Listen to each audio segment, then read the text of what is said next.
You're on Desert Bus. Hey, Cameron.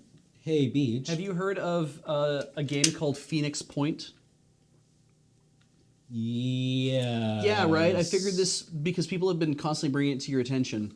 Yeah, I think I hear about it and then I'm like, yeah, that sounds like something adjacent to something I'd like to do, and then I move on with my life and forget about it. It's a new XCOM style game Right. from Julian Gollop, who is the person who created the original XCOM. Right, right. So you are familiar with it, I believe. Yes, yes. I mean, I loved XCOM when I was a teenager, or maybe it was just what I played because it was what I had access to. So when the new one came out, I was very excited for a long time. Yeah. And I played it a lot, thinking to myself, this is great. Well, another part of my brain was going, and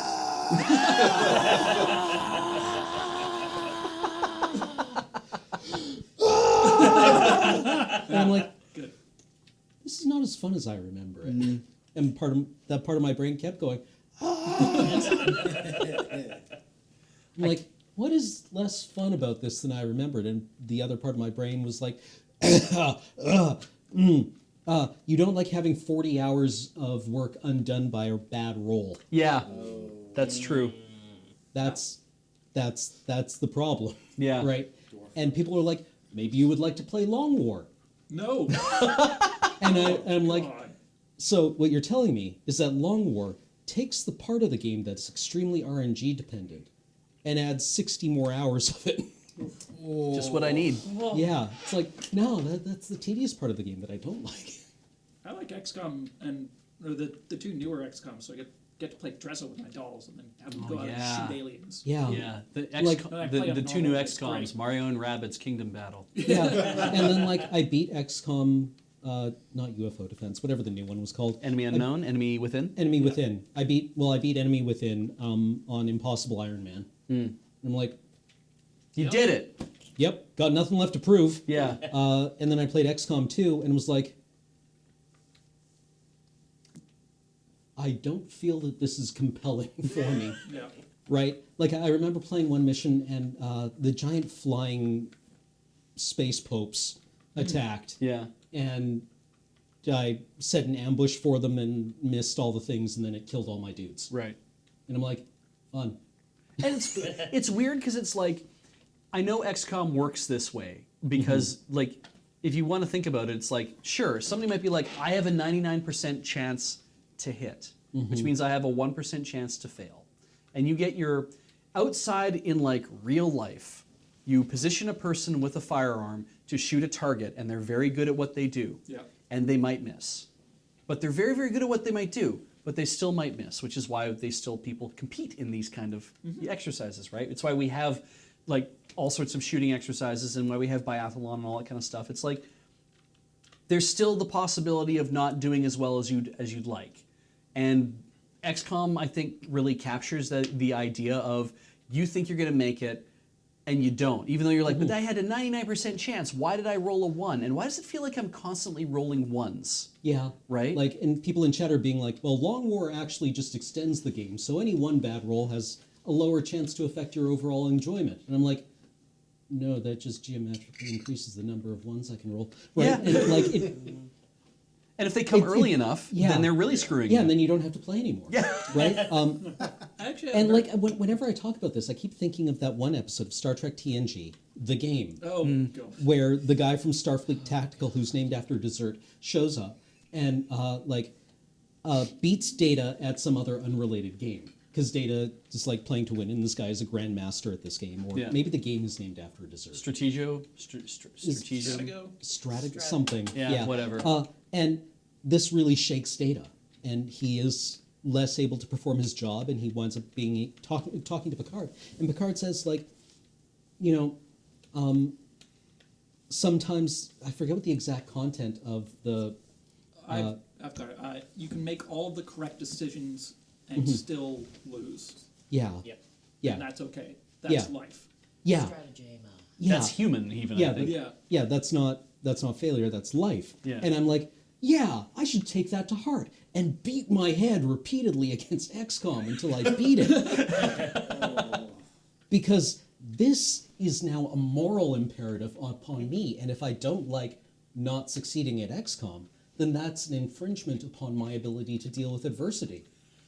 Because like Star Trek is very big on this, like the whole idea of the Kobayashi Maru scenario, the no-win scenario, right, where losing is the entire point, and being able to deal with it gracefully and accept that there are some scenarios that you can't win. Yeah. Which they immediately undermine, but Well, it's a moral imperative, right? So I'm like, refusing to play XCOM is a moral failure. Wham! Wham! Wham! You just take your hand and put it in the car door and slam it again and again. Yeah. Right? My only really experience with XCOM is like as a spectator sport, but not even watching other people play. Watching my friends make huge armies entirely named after their friends they personally care about, and then tell us the epic stories of how horribly we die. That's about right. Right? And sometimes you're just like, you missed a 95% last night, so I let you trip a booby trap. And you're just like, you're like Salad Cat. I had a similar sort of experience with Dark Souls and the Souls-likes of spending a large amount of effort and like a grueling time beating the first Dark Souls, and I also beat Bloodborne. Getting Dark Souls 3 and just getting like halfway through it and being like, I have already proved to myself that I can do this. Yeah. And this is a lot of work. Yeah. I'm just gonna not do this anymore. Yeah. I don't need to prove this to myself again. Yeah. No, like who is going to go through my Steam profile and check my Chivos? Nobody. Yeah. And if they do, they shouldn't. Yeah. And if I do and they confront me about it, I can just block them. Yeah. That's you brought up Chivos, and that's always been a weird thing for me, because it's like a checklist is something you work to complete, right? So when a designer puts like, here's 100 things you can do in my game, there's a little thing that I have to scratch in my brain to be like, well, I guess I have to do all of them, and it's been very hard for me to break myself of that habit. Yeah. But I do also like to 100% games. It's like Breath of the Wild, you try to get the 20 hearts or 30 hearts or whatever it's supposed to be, except you can't, because if you give yourself full stamina, you have to give up some hearts to do that. Right. And that's been a very instructive lesson. Yeah. Because I'm like, what would I rather have, more health or more stamina? I'm like, well, I would rather have more stamina. I'd rather have my full 3 stamina wheels. And it's been very freeing to be like, I've got everything. Yeah. Yes, that doesn't line up, but I feel okay about it. You know, I don't have all of the Korok poop. I haven't gone and found all the things, but I found enough of them to get enough of them to make a thing happen. And I was like, I don't have to find the rest if I don't want to, but they're still out there, and if I want to screw around looking for them, that's a thing where I'll just do that because I want to, as opposed to feel compelled to. Yeah. And this is a thing that, because I'm a big Nintendo fanboy, that I've always kind of appreciated a lot about a lot of Nintendo games. The fact that the systems, like the Switch doesn't have a built-in achievement system like the way that Sony and Microsoft have with their systems, to be like, we've centralized this all, so you have an achievement system built in, so we can have everything lock into that. And I was like, when that originally happened, I was like, man, I wish they would build that into like the Wii or the Wii U or whatever. And then they weren't. And I realized, I'm like, this is actually better for me that they don't. I'm glad that they haven't, because it shouldn't matter. And you know what? It doesn't. Playing a video game and doing anything in it is about my own achievement, myself, or the achievements I do with my friends. It's not about advertising them to a larger part of the world. I should never have to feel that I am trying to put on something for a larger audience to try to prove my cred. Yeah. Yeah. Well, like, and dealing with this really like dragged me into this position where I don't know what hard means anymore. I just have no idea, right? Like I started dealing with this, or like asking this question when I was still in school, right? Because people would be like, that assignment was really hard. Which meant that, they had a difficulty completing it. And other people would say, oh, I didn't find that hard at all, because they're jerks. you knew that you could stop listening to that person because all they wanted to do was establish their cred rather than contribute to the conversation. But I digress in that, like, there are like what we call like in comp sci. Yeah. There are hard is something Right, that's yeah. actually like properly defined. Yeah, there's incalculable problems which we classify as a hard problem. Yeah, like and we deal with that as simulationists Yeah. as well with intractable problems. A many body problem is intractable. Yeah. Right, in that it doesn't have a discrete solution. And I would be like, so the lab isn't hard, it's that the solution is elusive, and those things feel different to me now. And now I also don't know, like, is XCOM on Impossible or Legendary or whatever they call it in this latest version hard, or can it just arbitrarily end? Right? Because you can get into a situation where you're like, well, what I'm going to do is I've got to make this shot this turn. Right. Because I'm up against a time limit, and I need to be able to accomplish some certain objective. And to do that, I need to shoot this monster. Sure. Yeah. So what I'm going to do is I'm going to destroy its cover with a weapon, with one attack, and then flank it with a different thing, or I'm going to execute a plan. Yes.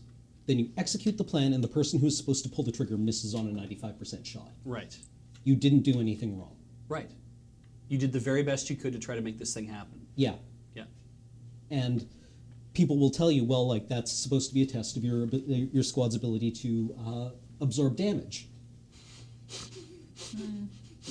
Is that what that means? Yeah, I guess so. Not really. I mean, that's probably not how a designer would look at it. Yeah.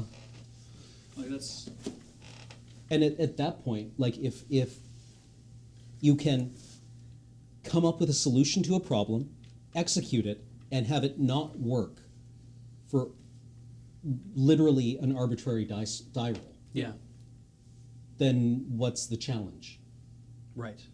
Right? Because would you have been better? Because I save scum. Mm-hmm. A thing like that to me is then okay.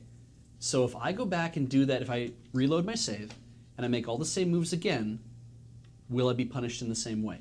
Yeah. Yeah. And if I end up getting punished in the same way, then I'm like, okay, then there's something about my plan that has gone wrong. Mm-hmm. But if I go back and it's like, no, you succeeded this time, I'm like, that feels like something is wrong about the way I've done it. Like, I play Fire Emblem Heroes, and it's just very, very small 2D tactical things, and you're kind of like you're sending your team out against another team and you're beating them up. So anyway, because it's a tactics game.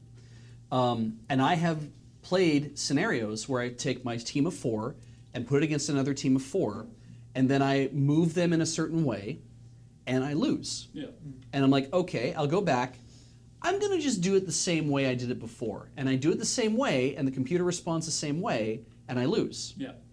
And then I'm like, now, what if I move this guy over here and do this over here? And then I do that, and I win. And I realized that by not stepping 2 tiles, only stepping 1 tile, moving left instead of moving right, the computer then has to respond a completely different way, and therefore it sets them up in a position that allows me to do something different. And it is like playing chess against an AI, essentially. Yeah. It's like, can I sucker them into doing something that then I can set myself up for doing something else? And you start to poke at the edges of what your opponent is doing. Yeah.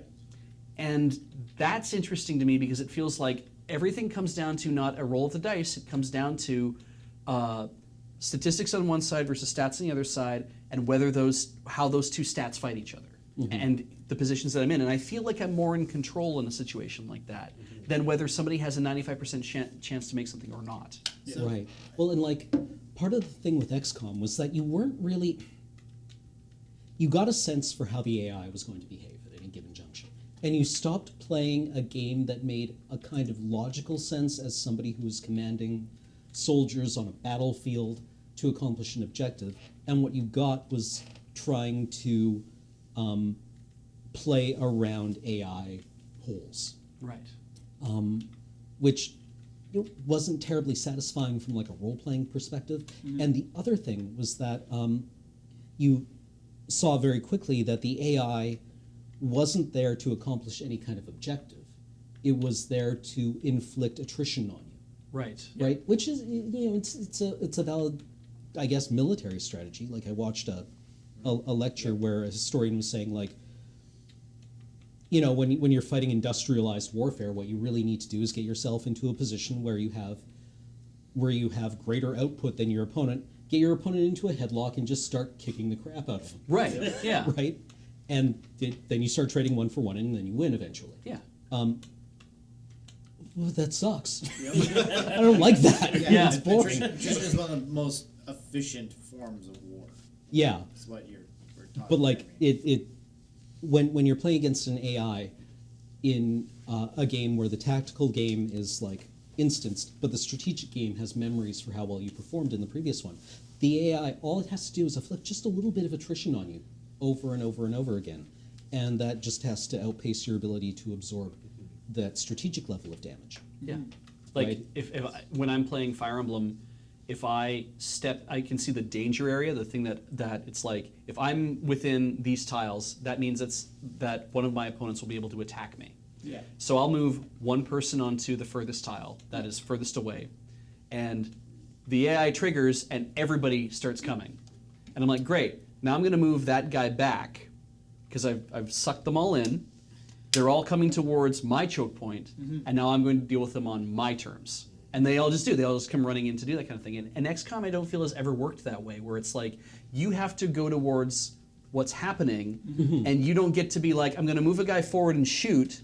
That's going to draw everyone's attention. They're going to start coming to me. It's like, they don't do that, right? It's Yeah, like, there's too many instances set up in a lot of XCOM games where it's like, you are in a hurry to get somewhere. You've got to get to the meld. You've got to get through the keep all the citizens from getting killed. It's like you are taking an active role. You don't get to try to bring them towards you and actually to pick them off one by one. Yeah, like one of the things that I found extremely frustrating in the XCOM tactical level game is that aliens didn't exist until you encountered them. Yeah. Okay, sometimes they would like move around in like probabilistic clouds that you could encounter randomly, but generally speaking, the aliens did not exist until you found them, which discouraged you from trying to use them terrain to your advantage, because you would run into aliens, right? You would run into monsters who would shoot at you, and they would be in like some kind of prepared position. And if you tried to move around that position to get a flank on them, you would just encounter more aliens. Yeah. Right? Yeah. And in the first game, and I like this about it, was that the aliens were persistent. So they were there whether you found them or not. Right. And if you didn't explore the map, then you were the one who was getting flanked. Right. So it encouraged you to try to use the terrain to your advantage, whereas the new one discouraged it, which it frustrated me. I didn't notice that as much. I mean, I know they exist to a certain extent, and I've seen scenarios where, like, it's a sort of rare case scenario where you've got one wounded alien left out of a pod, and it'll go find another pod to join. Right. Right. but they Like, don't- I get that, Yeah. right? Like the monsters retreating is fine. Yeah. Mostly the way I sort of look at a lot of the enemies in XCOM is that they're each designed to present unique challenges to the player. They're not designed to appear as a cohesive fighting force. So like the Codex is designed to interact with reloading and get you to spread out in a reactive way compared to the grenade, which gets you to spread out in a proactive way, stuff like that. Or the Spectre, which comes in and shakes up your sitting behind cover in a different way. Right. And There's no sniper characters out of the enemy that I can think of. I mean, I would say that the Thin Men in the first game kind of serve that function on early game, Yeah. because they're very accurate and they can kill one of your soldiers in one hit quite easily. They also seem to have like higher crit chances. Yeah, and also the poison certainly didn't help. I want to roll for winners.